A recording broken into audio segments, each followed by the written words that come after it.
Hey there, happy Monday and welcome to the Hash. I'm Zach Seward. We're going to talk about some stuff. Thanks for joining us. We got Jensen Astor, we got Naomi Brockwell, we got Will Foxley. Will Foxley, you have the first story of the day, and I think I heard that you just started reading it. So tell us all about it, please. I love the intro to the show. You like nailed it perfectly, where the slide transition to your face and like your voice started talking. That was beautiful. It was wonderful. I'll do my best. Thank you. Just a quick little programming note there. Yes, but I do have the first story of the day, and I read this immediately when I woke up this morning. So I'm very in the know, Zach. I'll let you know.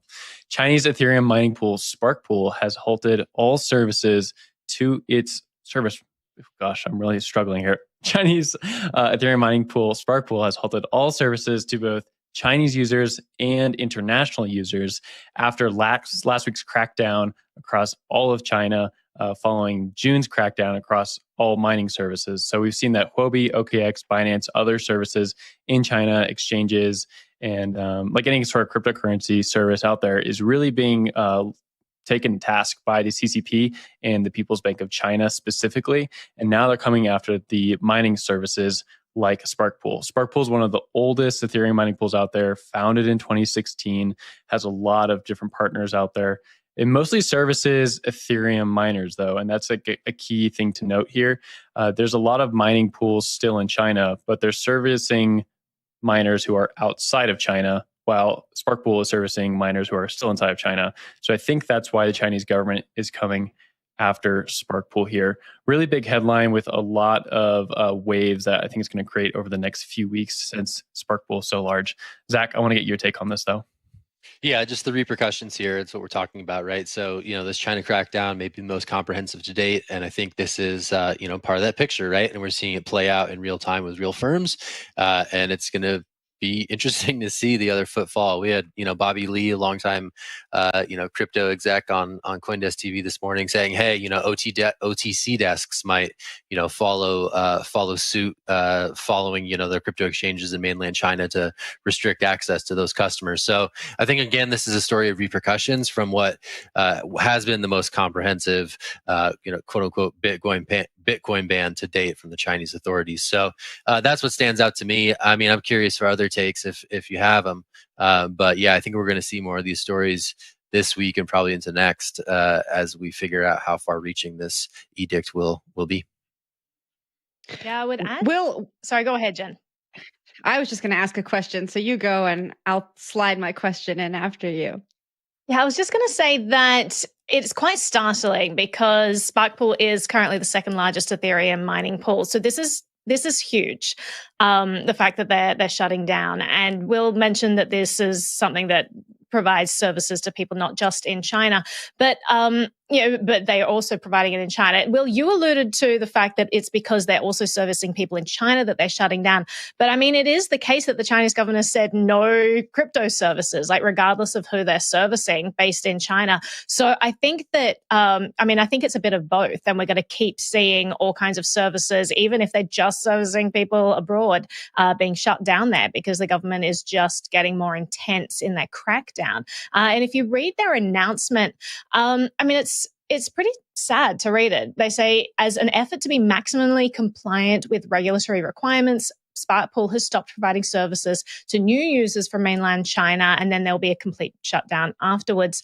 They thank people for their long-term support of SparkPool. Like, it is really sad to see a government crack down on an entire industry and to see people who, for years and years, have been building up their businesses and, providing good service, just kind of go out of business and they find something else to do in a completely different industry now because an entire industry has been cut off from people in China. So really sad state of affairs, but I'll throw it to you, Jen, for your question.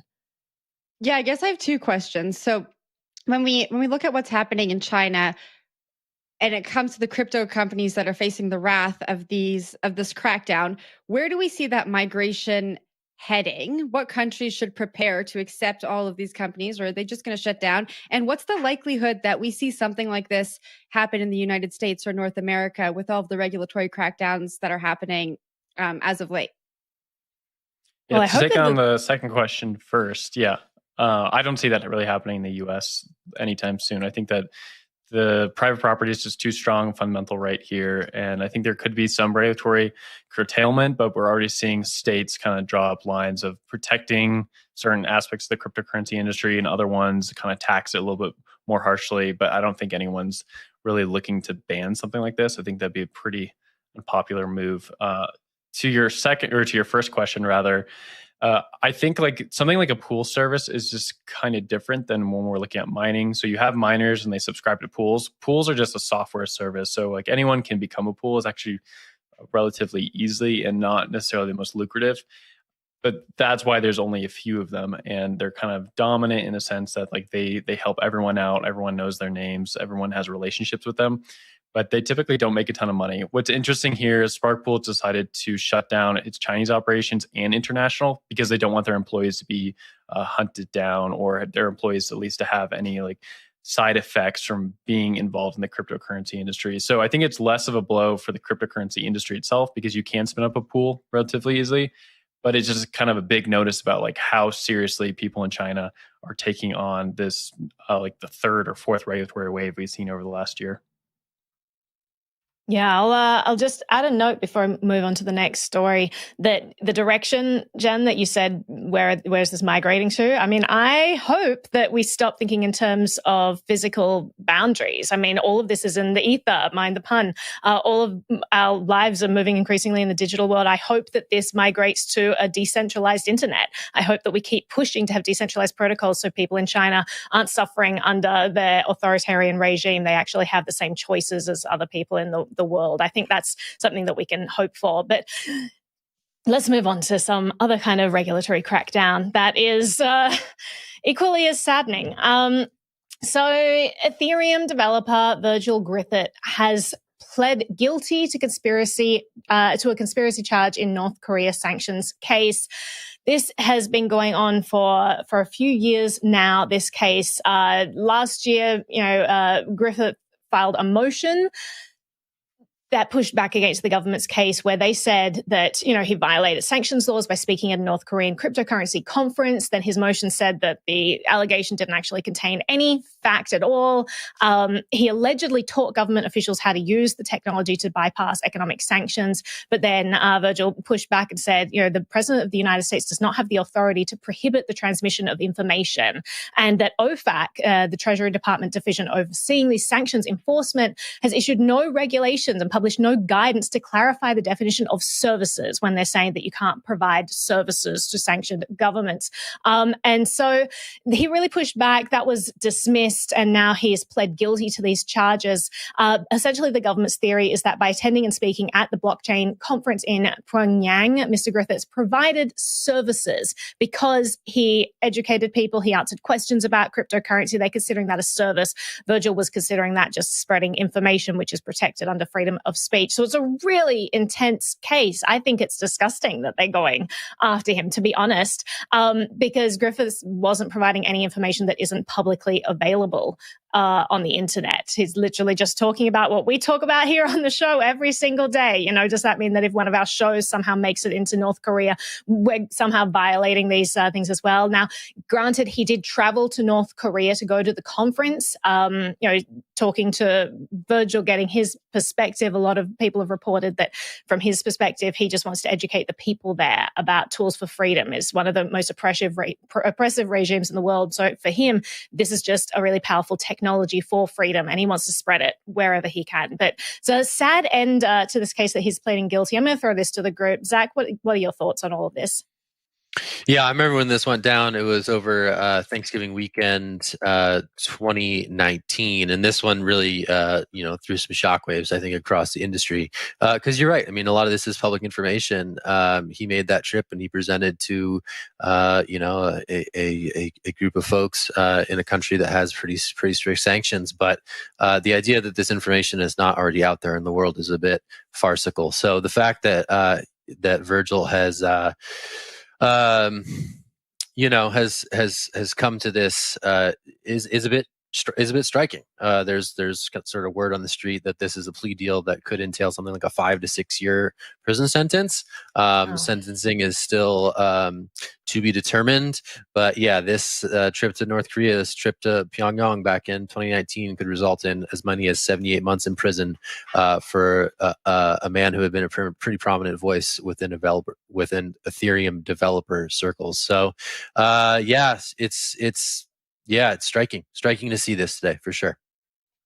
Yeah, I'll add that it seems that OFAC's sort of flexing their regulatory muscles here. We have seen, I think it was last week, for the first time ever, they sanctioned an entire exchange, SUEX, which was the first time that has happened. Previously, they have sanctioned specific Bitcoin addresses or crypto addresses tied to terrorism, but then they sanctioned an entire exchange where presumably only a portion of that would have been tied to illicit activity. So in this case, it's just so egregious because really, I mean, Virgil was just talking at a conference, spreading information the same way he would have done, if he were on Zoom, talking to people that people there might have had access to. So I can totally understand from his point of view, you're invited to a conference. It's something that people in the crypto community do all the time. They're constantly invited to conferences and constantly speaking at them. Now, there's a very closed off country. I know a lot of people who are very interested in seeing inside that country, a lot of people who visit that country, to try and see like what's going on there. So this probably from his perspective was an opportunity to go there within some official capacity while also on a work trip and kind of combine the two. And now the government has come along and said, we're going to throw you in jail for spreading information that is publicly available on the internet because you violated sanctions by speaking at a conference. So, I mean, it's kind of scary to see what could happen going forward, especially with non-fungibility of a lot of cryptocurrencies where you do have these specific identifiable addresses. If the governments decide that actually, they consider crypto to be munitions, the same way that they considered encryption in the 90s to be munitions. I mean, there are all kinds of things that the government can use to crack down on this, but it is... yeah, it's a very sad ending of this case. But Jen, I'll throw it to you for your take. Yeah, I was also surprised that he pled guilty. Just following the case, just like what everyone said on this panel, the information that he shared during that presentation was information that was freely available on the internet.